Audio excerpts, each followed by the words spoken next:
I had $1 for every person that I'd spoken to that feels at some stage they've been ripped off by Google AdWords, I would be a seriously wealthy dude. In this upcoming series, I'm joined by John from Reach Local, and we're talking about Google AdWords. We're going to be speaking specifically about what AdWords is. We're going to be talking about how you can set a budget and establishing some ad spend. And we've actually got a really good example in there, which can give you an idea of how that might apply to you. And then in the last episode, we're talking about how AdWords ties into the digital ecosystem. AdWords is a buzzword that many people have heard of, yet very few people really understand. So sit back and enjoy this episode. And if you enjoy it, please leave some comments in the show notes. Thank you. Giving tradies and contractors around the globe the tools to run a modern business. You're listening to Toolbox Talks from the Site Shed. Now here's your host, Matt Jones. Welcome back to Toolbox Talks, and this is the third and final episode for the series that I'm doing with John from Reach Local. John's co-hosting me on this series, and we're talking about AdWords. And in the first episode, if you missed it, we gave a bit of a general overview as to what AdWords is. In the last episode, John and I were talking about setting budgets and establishing your ad spend. And in this episode, we're going to be talking about how AdWords ties into the entire digital ecosystem. So, John, welcome back to the microphone. Thanks for joining me. Cheers, Matt. Thanks for having me. Okay, so yeah, look, the first two episodes were really good. We covered off on, I suppose what AdWords is. We spoke about keywords and all that kind of stuff. And then in the last episode, we spoke about, basically the money side of it, what you should be spending. And then we even gave an example there of how you can realistically ascertain how much you need to be spending in order to get a certain amount of jobs coming through in a 1 week example. In this episode, we're going to talk a little bit more about how AdWords ties into the digital ecosystem. It's something that you and I collaborate on very often. So do you want to maybe give us a bit of a run through about, what encompasses that ecosystem, John? Yeah, absolutely. Yeah, thanks, Matt.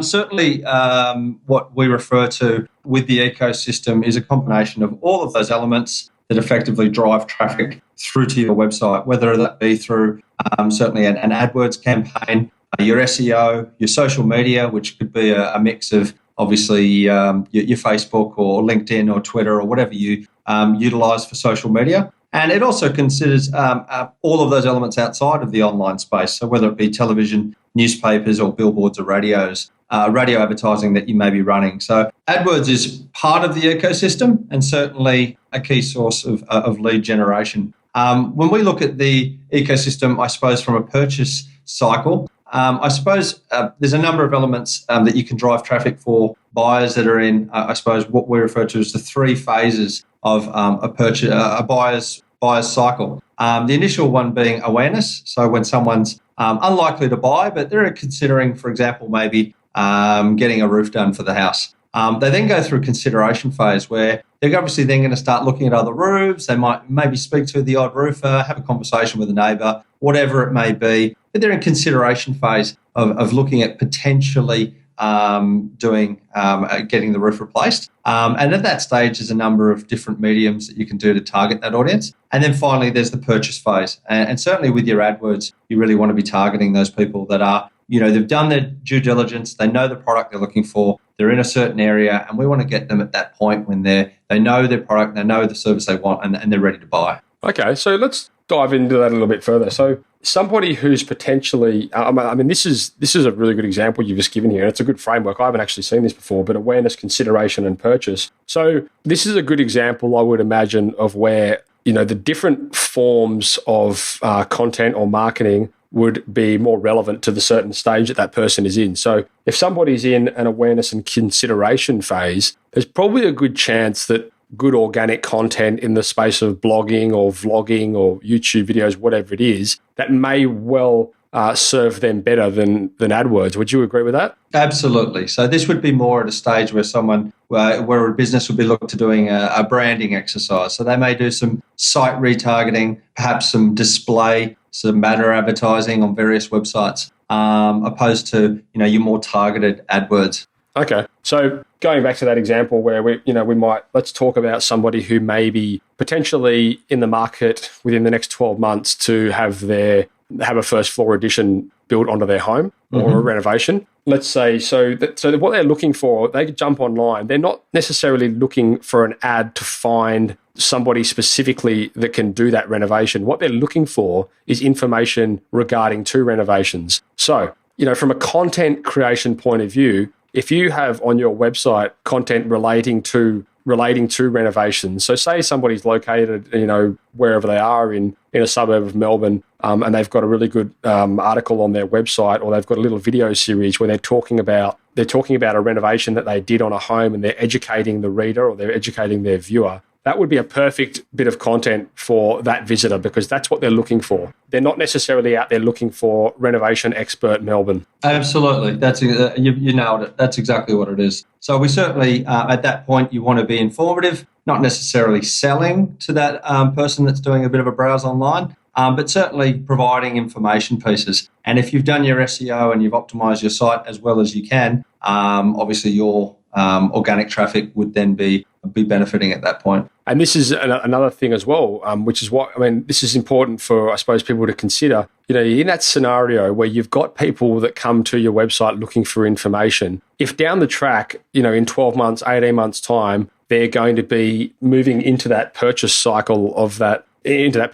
themselves, then it's really important that you are proactive in obtaining or starting a communication with that person. So, making sure you get an email address from them so you can communicate with them until that time where they are ready to purchase. Because if you're adding value to that person, you're educating them throughout those 18 months, 12 months, even if you're just making contact, you might be sending them, maybe case studies or projects that you've done or something that they will hopefully be able to relate to. When comes the time that they're in that purchase phase, you're going to be the first person they're going to come to. So, if you've got that person and they're engaging with your website and with you, you've captured their data, perhaps an email is all you'll need.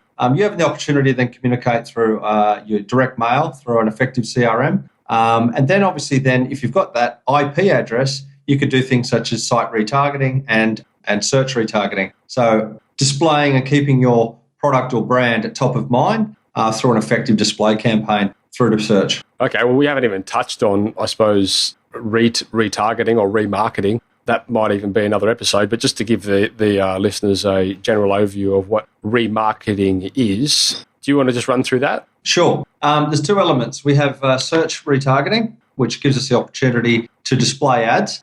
So your banner ads that you may see when you're browsing online. A prime example is if you, whether it be a Toyota or whatever it may be, you'll notice that a lot of the ads that you'll find on your computer will be displaying cars for sale. So whether it be other brands or the brand that you've been searching for, that's no accident. They are targeting you through search retargeting. Site retargeting, which is even more effective, is when you're, I suppose, organic or you've driven people through to your site. They've engaged with your site. They may not have bought at this stage. You've then captured their IP, and then you can drop a cookie on their browser. And for the next 30 days, 60 days, or even 12 months, as you may say fit, you'll display your banner to that particular buyer, depending on the purchase phase. So in this example, if it's 12 months and they're considering doing a second story on the home, you may keep your building company logo there on their website, on their page, for the next 12 months. How sneaky. Yeah, it's a tricky way of getting through to you, but I suppose on the positive side of things, you're certainly only seeing ads that are relevant to what you're currently looking for. So if I'm a bloke looking for, a new pair of shoes or whatever, I don't want to see high heels. So at the same time, it is in your best interest, but yeah, it's a nice way of getting to your audience, that's for sure. I imagine as well it would have quite a high conversion rate, being that you're sort of just targeting back to people that you know are interested. Absolutely, yeah. So you'll certainly find that site retargeting does, in fact, it's acknowledging that these people have engaged with your brand at the first phase of awareness, and then going through the buyer funnel when they're at purchase, you know that you have got a captured audience that is relevant to you. So your conversions are considerably higher. Yeah, okay. So that was a bit of a segue. Maybe we'll do a little bit more on remarketing at a later date. However, I suppose what I wanted to ask you next was, how do you improve conversions, within a budget? So how do you optimize campaigns? There's a number of ways to sort of set up a campaign in order to ensure that you're getting the right traffic through to the site. So there are another match types that you could have. So certainly, do you want me to run through each of those match types? Oh, not necessarily. I suppose just generally, I just wanted to know that. I suppose the point that I want to drive home there with optimizing your campaign is that you can apply certain tactics to your keywords within Google, which basically work in your favor in that they are lowering your cost per click, so that you're paying less when people click on your advertisements, which means that your budget will go further. Is that pretty accurate? Absolutely, yeah. So there are a number of methods, and we can give you some just basics of that. As you mentioned, a negative keyword. So going back to keep it simple, we need to ensure that we're driving the traffic through to your site that is the kind of traffic that you want to engage with. So you have the opportunity to be as targeted or as broad as you like to be. So, for example, with a basic keyword, we certainly want to say plumber Sydney. We may not want to be obviously working with downpipes. So I may then say drains or downpipes as a keyword would be a negative keyword, so that anyone doing a search for plumber, downpipes, my ad would not, or your ad would not show. So that we're not bringing through people that are wrong kind of business that we're not looking to actually go for. On the contrary, if we do an exact match and I'm a plumber and I want to do hot water installs, it may have to be exactly hot water that's the exact match that we need to be showing our ad for. It'll obviously reduce the amount of traffic significantly that we're going to get, but we're definitely going to improve our click-through rate and lower our cost per click because it's the exact audience that we're looking for. So, the opposite of that is your broad match, where anything that's similar to plumber would be showing. So anything and everything to do with plumbing will show. It's a very good way of getting rid of a lot of budget. So let's talk quickly on, I suppose, the role that AdWords plays with search engine optimization and the website itself. Because I know that, we've already touched on it in the previous episodes where people are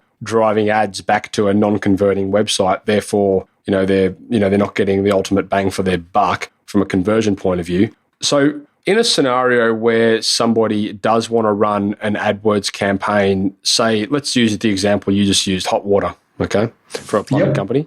Mm-hmm.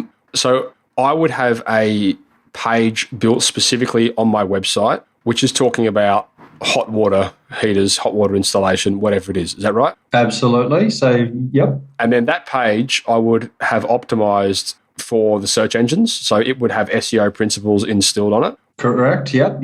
That page would also have some sort of lead capture or some sort of way that people can, subscribe to a newsletter, fill in a web form, whatever it is, contact us somehow. Absolutely. So, or even still just a phone call. Or a phone call, yep. Yep.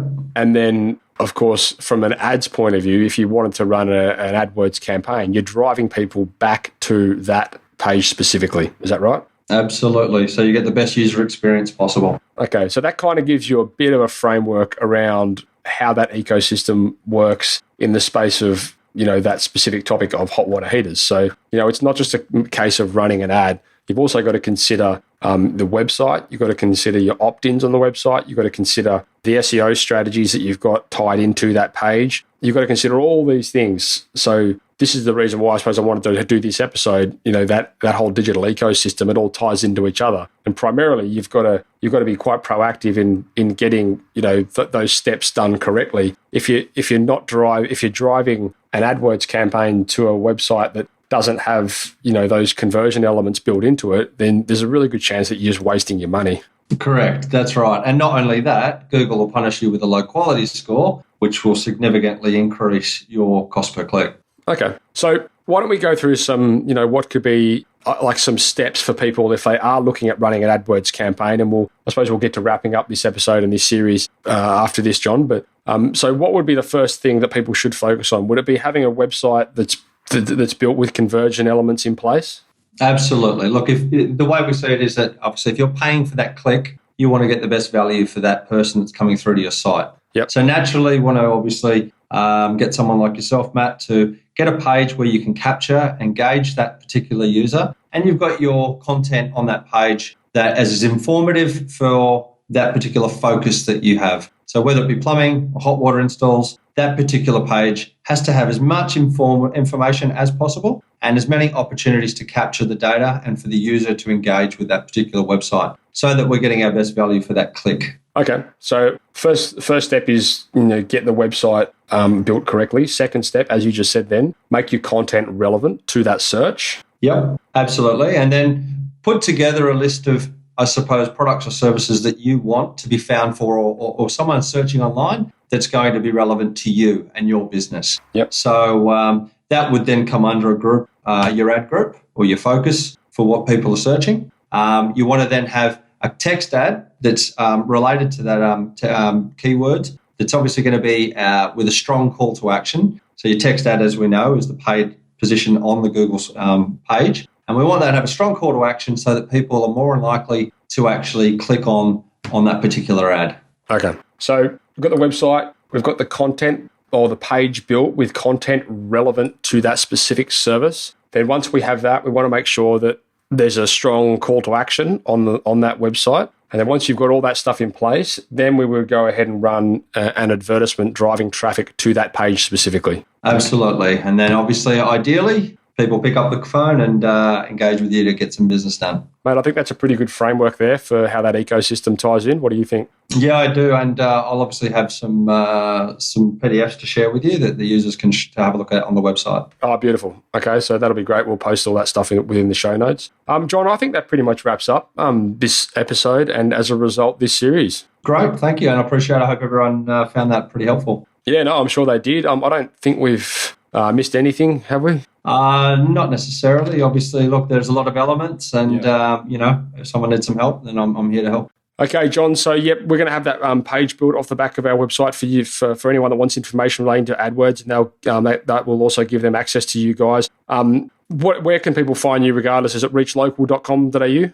Yeah, the company is reachlocal.com.au. Obviously, anyone that wants to email direct to me, you're welcome to. It's John with an H, John, .Curtis with a C at reachlocal.com.au. Fantastic. Well, I'll put some links to that in the show notes. And then, look, if anyone wants any further information, they know where to get hold of you. And just for the listeners out there as well, we're going to, John's going to be part of the SiteShed membership group. So we're, part of the forum. If you've got questions relating to AdWords, John will be able to jump in there and hopefully help you out, steer you in the right direction. So look, John, thanks very much for your time. Very much appreciated. And on behalf of the listeners, I'd like to say thank you as well. Thanks, Matt. And we will chat later.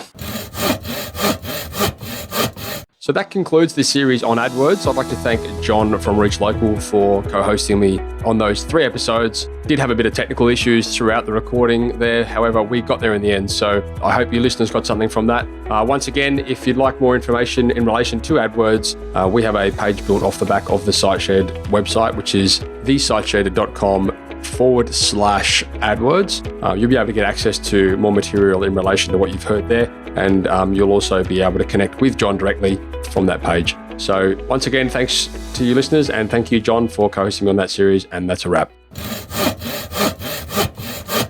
So if you haven't already, head across to thesiteshed.com and register for our Toolbox Talks, where you'll be regularly sent great episodes just like this straight to your inbox, so you'll never miss one.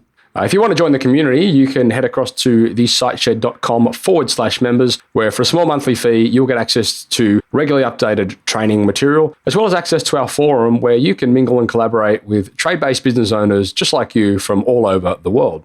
If you're enjoying this podcast, please head across to iTunes and leave us a 5-star review. We greatly appreciate it, and it helps us spread the word and reach the masses. Likewise, if you know anyone that might benefit from the content we create, then please go ahead and share this with them.